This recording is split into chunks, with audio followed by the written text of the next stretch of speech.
Have you ever stopped to think about the massive invisible workforce that basically powers a huge chunk of the internet? We're talking about a global network of people working completely outside the normal 9 to 5 on literally everything from simple data entry to super complex coding. Well, today, we're going to pull back the curtain on this hidden world, the e-rance economy. And when I say massive, I really mean it. This isn't some small, niche corner of the web. Nope. We're talking about an economy where billions, with a B, billions of dollars change hands every single year. It's quietly but completely reshaping how work gets done all over the world. So, what exactly is eLancing? Okay, at its heart, it's freelancing over the internet. Simple enough. But the real secret sauce here is the marketplace. This is the website where employers and workers find each other, and as you're about to see, these marketplaces do a whole lot more than just play matchmaker. So in this explainer, here's what we're going to cover. First, we'll look at the big forces that are driving this incredible boom. Then, we're going to get really clear on how eLancing is totally different from other ways of working you might be familiar with. We'll take a little tour of the marketplaces themselves, and then we'll wrap up by looking at what all this could mean for, well, the future of your job. You know, the rise of eLancing didn't just happen by accident. Not at all. It was really the result of a perfect storm. 4 huge global shifts that all came together at the same time to create the perfect environment for this new kind of workforce to just explode onto the scene. These 4 forces right here, they're the engine behind this whole thing. So let's quickly break them down one by one. First up, and this one's pretty obvious, is technology. The internet didn't just connect our computers, it basically made the whole idea of a physical workplace optional. Your office can be your kitchen table, a coffee shop, or hey, a beach halfway around the world. Technology just completely vaporized the physical barriers to work. Second, let's talk demographics. With populations getting older and more women joining the workforce, the demand for flexible work has just skyrocketed. People need to balance their jobs with the rest of their lives, and that rigid 9 to 5 schedule, it just doesn't cut it for a lot of folks anymore.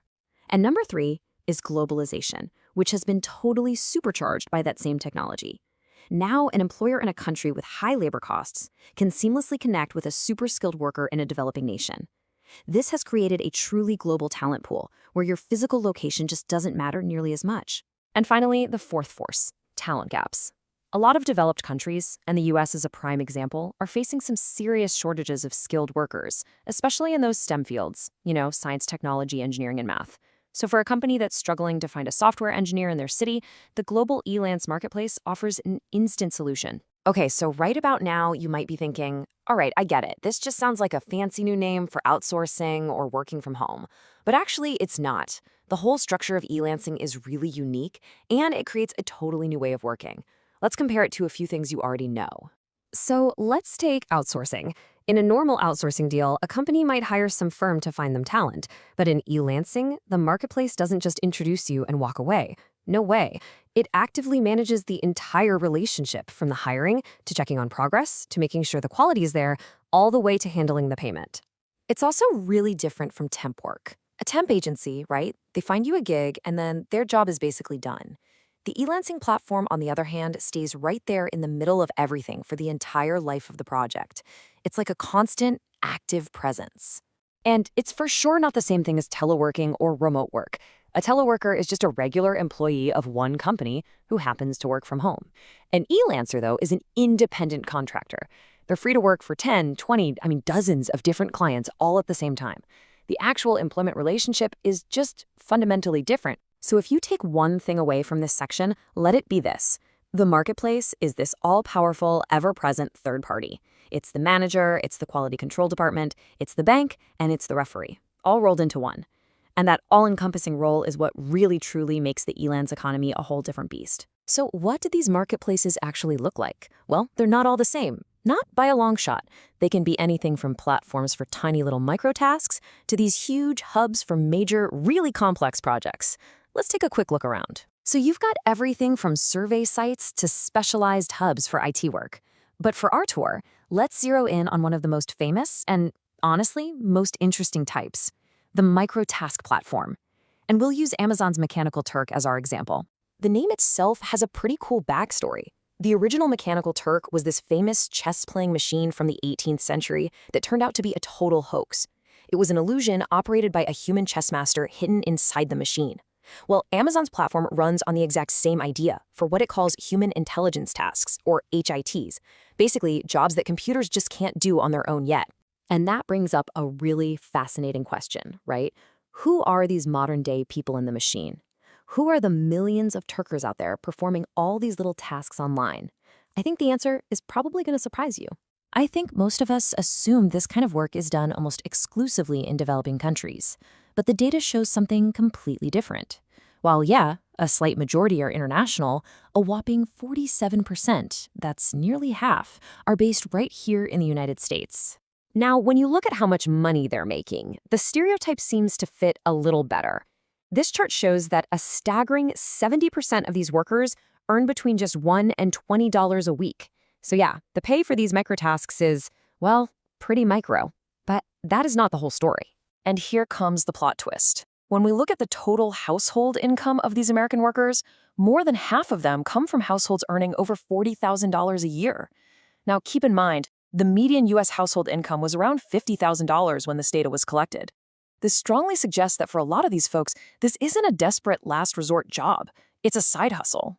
But this whole model does a lot more than just create a new way to earn some extra cash. It fundamentally challenges the basic rules of traditional work as we know it.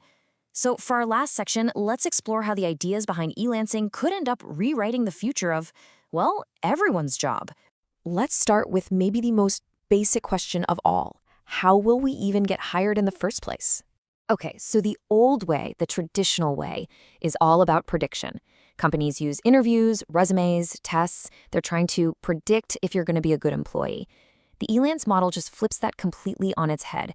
Prediction gets replaced by proof. Employers don't have to guess how you'll perform. They can just look at a rich, data-filled history of your actual past performance, your client ratings, your project completion rates, all of it. Okay, next big question. Once you're working, whose job is it to make sure your skills stay up to date? In the traditional world, your employer invests in you. They send you to conferences, they pay for training classes. In the eLance world, forget it. That responsibility is 100% on you, the individual worker. Because if your skills get stale, your ratings will drop and your next gig will go to someone else. And finally, what about management? How is your performance actually handled on a day-to-day basis? So, traditional companies use something called performance management, right? It's this ongoing process that's supposed to be focused on your growth and your development. The eLance model is all about outcome management. It is purely transactional. There is only one question that matters. Did you deliver the result you promised on time? Yes or no? And all of this brings us to one final really crucial question. In a world with a global talent pool where every single worker's entire performance history is transparent and rated for all to see, who really holds the power? Is it the company that's hiring the talent? Is it the top-rated worker who can basically pick and choose whatever projects they want? Or is it the platform itself, the marketplace that sets all the rules of the game? That's the core question we're all going to have to think about as this eLance economy continues to grow and change everything.